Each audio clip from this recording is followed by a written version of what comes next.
संपूर्ण पोलीस दलाचा कारभार पाहणाऱ्या गृह खात्यावर शिंदे यांचं असलेलं प्रेम हे शिवसेनेच्या वर्तुळात सर्वश्रुत आहे. 2019 मध्ये उद्धव ठाकरे हे महाविकास आघाडी सरकारचे मुख्यमंत्री होणार हे स्पष्ट झाल्यावर शिंदे गृहमंत्री होण्यासाठी उत्सुक होते. परंतु सत्ता वाटपाच्या करारात गृह खातं राष्ट्रवादीकडे गेलं आणि नगर विकास खातं शिवसेनेकडे आलं. ते शिंदे यांना मिळालं. जून 2022 मध्ये मुख्यमंत्री झाल्यानंतर एकनाथ शिंदे पुन्हा त्याच खात्यासाठी इच्छुक होते. परंतु देवेंद्र फडणवीस यांनी उपमुख्यमंत्री पदावर समाधान मांडल्यानंतर शिंदेंना ते भाजपकडे द्यावं लागलं.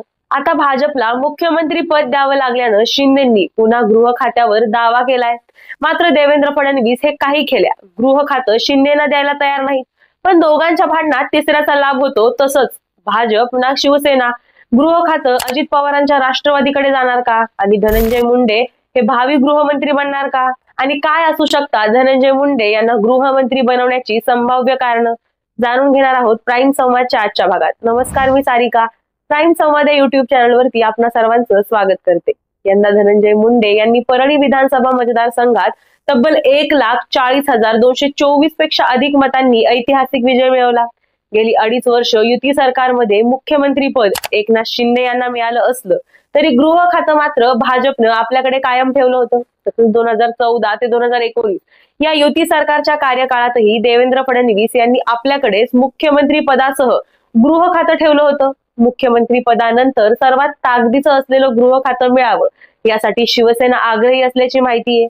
मात्र आता भाजप ना शिवसेना गृह खातं हे अजित पवारांच्या राष्ट्रवादीकडे जाणार असं दिसतंय आणि राष्ट्रवादीमधून धनंजय मुंडे यांचं नाव सातत्यानं समोर येतंय. मुख्यमंत्री पदानंतर गृह खातं हे सर्वाधिक पॉवरफुल खातं म्हणजेच ताकदीचं खातं मानलं जातं.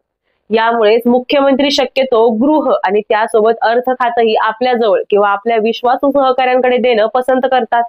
विशेषतः आघाडी सरकारमध्ये जिथे मित्र पक्षांसोबत सत्ता स्थापना करायची असते अशा वेळी गृह खातं मित्र पक्षाकडे सोपवणं धोक्याचं आणि राजकीय दृष्ट्या चुकीचा निर्णय ठरू शकतो असं जाणकार सांगतात. राज्याचं गृह खातं म्हणजे या अंतर्गत सर्व पोलीस यंत्रणा, गुप्तचर विभाग आणि सर्व तपास यंत्रणा काम करत असतात. यामुळे हे खातं प्रभावी तर मानलं जातं पण राजकीय दृष्ट्याही अत्यंत महत्वाचं मानलं जातं. गृह खात्यामार्फत संबंधित मंत्र्यांना राजकीय वचकही ठेवता येतो. मित्र पक्षांना हाताळणं असो व विरोधी पक्षाच्या नेत्यांना राजकीय दृष्ट्या गृह खात्याची कमान आपल्याकडे राहील असा प्रयत्न सत्ताधारी पक्षाचा असतो. कोणत्याही मंत्रिमंडळात अर्थ खातं जसं निधी वाटप आणि विकास कामांचं आर्थिक नियोजन यासाठी प्रभावी ठरतं. तसंच गृह खातं हे राजकीय दृष्ट्या ताकदीचं मानलं जातं. म्हणूनच आतापर्यंतच्या आघाडी सरकारमध्येही अपवाद वगळता गृह खातं हे मित्र पक्षांकडे देण्यात आलेलं नाही. मग आता भाजप गृह खातं एकनाथ शिंदे नाही तर अजित पवारांच्या राष्ट्रवादीकडे देण्यासाठी तयार का होत आहे आणि त्यातल्या त्यात धनंजय मुंडे यांचं नाव गृहमंत्री पदासाठी राजकीय पटलावर का बरं गाजतंय? तर याचं कारण आहे विश्वास. कारण राजकीय जाणकारांच्या मते मुख्यमंत्री ज्या पक्षाचा त्या पक्षाकडे सहसा गृह खातं कायम ठेवलं जातं. किंबहुना मुख्यमंत्री स्वतःकडे हे खातं ठेवतात किंवा आपल्या विश्वासू सहकाऱ्यांकडे हे खातं देणं पसंत करतात. आता जेव्हा एकनाथ शिंदे की देवेंद्र फडणवीस यांच्यापैकी नक्की कोण मुख्यमंत्री होणार यासाठी वादविवाद आणि चर्चा सुरू होती तेव्हा अजित पवार यांनी भाजपच्या मुख्यमंत्री होण्यासाठी पाठिंबा दिला होता. दिल्लीतल्या भाजपच्या हायकमांडलाही त्यांनी याबाबत संदेश पाठवला. एकनाथ शिंदे जर मुख्यमंत्री झाले असते तर प्रादेशिक पक्ष म्हणून राष्ट्रवादीचे नेते म्हणजेच अजित पवार यांच्या पक्षावर त्यांचा दबाव निर्माण झाला असता. असा विचार करून अजित पवारांनी भाजपला मुख्यमंत्री पदासाठी पाठिंबा दिला.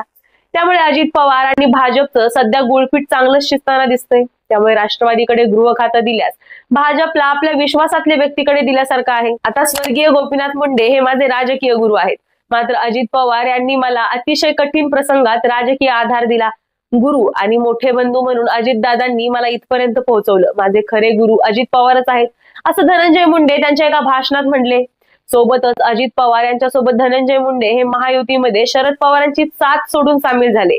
त्यामुळे धनंजय मुंडे हे अजित पवारांच्या विश्वासातले नेते मानले जातात आणि त्यामुळेच त्यांना भाजपनं गृह खातं दिल्यास आश्चर्य वाटायला नको. सोबतच अजित पवारांच्या राष्ट्रवादीला गृह खातं देण्याचं दुसरं कारण म्हणजे शिंदे आणि फडणवीस यांच्यामध्ये वाढणारी दरी.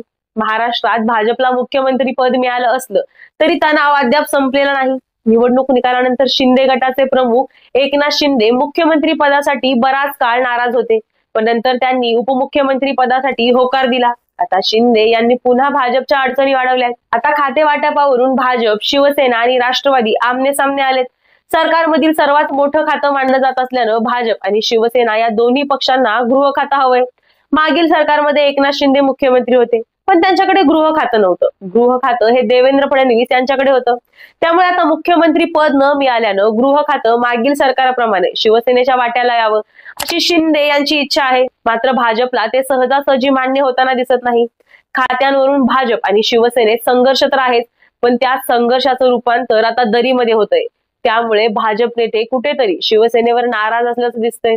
सोबतच शिंदेंनी मुख्यमंत्री असताना केलेलं कार्य जनतेला एवढं भावलं की फडणवीसांना मुख्यमंत्री बनवण्यासाठी सर्वात जास्त आमदार असूनही निकालानंतर बरेच दिवस लागले. त्यामुळे आता भाजप गृह खातं अजित पवारांना देण्याची शक्यता आहे आणि धनंजय मुंडे हे पुढचे गृहमंत्री होण्याची शक्यता सुद्धा दाट आहे.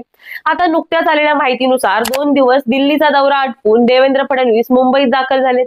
नेमके कोण मंत्री होणार यावरून चर्चा झाली असून फॉर्म्युला ठरला असल्याची माहिती देवेंद्र फडणवीस यांनी दिली. तर भाजपच्या यादीवर अंतिम निर्णय हायकमांड घेईल असं देवेंद्र फडणवीस म्हणाले. तर काल रात्री केंद्रीय गृहमंत्री अमित शहा आणि राष्ट्रीय अध्यक्ष JP नड्डा यांच्यासोबत देवेंद्र फडणवीस यांची भेट झाली.